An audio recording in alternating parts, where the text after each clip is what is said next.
ధనుసు రాశి వారికి ఎలా ఉండబోతుందో ఈ వీడియోలో సంపూర్ణంగా తెలుసుకుందాం. ధనుసు రాశిలో ఏ నక్షత్రాలు వస్తానగా మూలా నక్షత్రంలోని 4 పాదాలు, పూర్వాషాఢ నక్షత్రంలోని 4 పాదాలు, ఉత్తరాషాఢ నక్షత్రంలో 1 పాదం కలిపితే ధనుసు రాశి అవ్వడం జరుగుతుంది.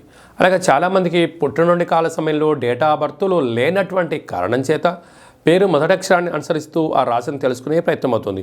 అవి ఏ అక్షరాలు ఒకసారి పరిశీలన చేద్దాం. ఏ, యో, బా, బి, బు, ధ, బా, డా, బే అక్షరాల వారందరూ కూడా ధనుసు రాశి జాతకులే. ధనుసు రాశి యొక్క అధిపతి దేవగురు బృహస్పతి. వీరికి ఏళ్ల నాటి శని చివరార్ధ సంచార స్థితి జరుగుతున్న విషయం తెలిసినటువంటిదే. ధనావాకు కుటుంబ స్థానంలో పంచమగ్రహ కూటమి జరుగుతుంది.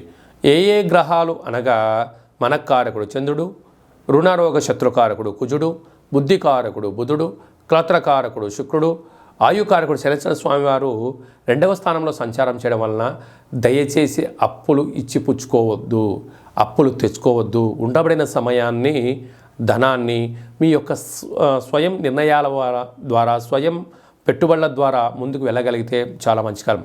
లేకపోతే సమయం ధనం వృధా కాకుండా శారీరకంగా మానసికంగా మీరు ఇబ్బంది చెందుతూ అనారోగ్యానికి గురయ్యే పరిస్థితి అధికంగా ఉంటుంది. తస్మాత్ జాగ్రత్త. చాలామంది చెప్తున్నారు డబ్బులు ఏముందండి ఈరోజు ఉంటాయి రేపు వెళ్ళిపోతాయని చెప్తూ ఉంటారు. కానీ ఒక్కసారి వెళ్ళిపోయిన ధనము తిరిగి రావడానికి ఎంతో కాలం పడుతుంది. అంతవరకు మనం ఉంటామో ఉండమో కూడా తెలియదు అని చెప్పి గమనించగలగాలి. కానీ ఇలాంటి విషయంలో ధనుసు రాశి జాతకులు చాలా తెలివైన వారు కనుక మీ తెలివితేటలు మీరు ధనం దగ్గర వాడుకోగలిగితే మీ ధనాన్ని, సమయాన్ని, మీ యొక్క గౌరవాన్ని కాపాడుకునే పరిస్థితి ఉంటుంది. కలియుగ కాలంలో ధనం మూలం ఇదం జగత్ అంటారు. ధనము లేకపోతే ఏ ఒక్క వ్యక్తిని ఎంత టాలెంట్ ఉన్నా వాళ్ళని పెద్దగా గుర్తింపు రాణించదు అని చెప్పి గమనించగలగాలి. తృతీయ స్థానంలో రవి గురు సంచార స్థితి ఉండడం వలన తల్లిదండ్రుల మాట, గురువుల మాట, ధర్మమైన మాట మీరు వినగలిగితే స్థిర స్థిరాస్తులు కాపాడుకునే ప్రయత్నం చేస్తారు. వీరికి విదేశాలకు వెళ్ళాలి అనే కోరిక నెరవేరుతుంది. 6వ స్థానంలో రాహు సంచారం చేయడం వలన సంపూర్ణమైనటువంటి మీ యొక్క స్వయం నిర్ణయాలు, స్వయం పెట్టుబడులు ఆనందాన్ని, ఆరోగ్యాన్ని ఇవ్వబోతున్నాయి. వ్యయంలో కేతు ఉండడం వలన ప్రతి చిన్న విషయాన్ని కానీ పెద్ద విషయాన్ని కానీ ఆందోళన చెందనక్కర్లేదు. దీర్ఘంగా, ప్రశాంతంగా, మౌనంగా ఉంటూ ఆలోచించండి. తక్కువ మాట్లాడండి, ఎక్కువ వర్క్ చేయండి. అద్భుతమైన ఫలితాలు మీ సొంతం కాబోతాయి.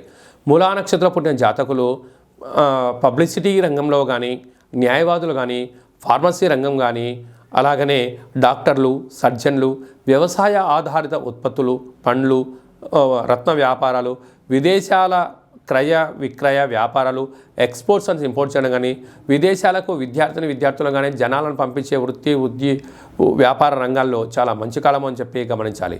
పూర్వాషాఢ నక్షత్రం పుట్టిన జాతకులు స్కూల్ టీచర్లుగా, కాలేజ్ లెక్చరర్స్గా, వైస్ ఛాన్సలర్స్గా, టీవీ ఆర్టిస్టులుగా, న్యూస్ రీడర్లుగా, యూట్యూబ్, వాట్సాప్, ఫేస్బుక్లో క్రియేటివిటీగా ఉండడము, కొత్త ధనాన్ని క్రియేటివిటీ చేయడం, సినిమా రంగాల్లో కొత్త అవకాశాలను సంపాదించడము, ఆయుర్వేదము, గృహ నిర్మాణ కార్యక్రమాలు, హోటలు, రెస్టారెంట్లు, వ్యాపార వర్తకాలు, సంపూర్ణ కొత్త సమాజానికి పరిచయం అంశాలను సమాజానికి పరిచయం చేసేవారిలో సిద్ధహస్తులు వీరని చెప్పి గమనించాలి.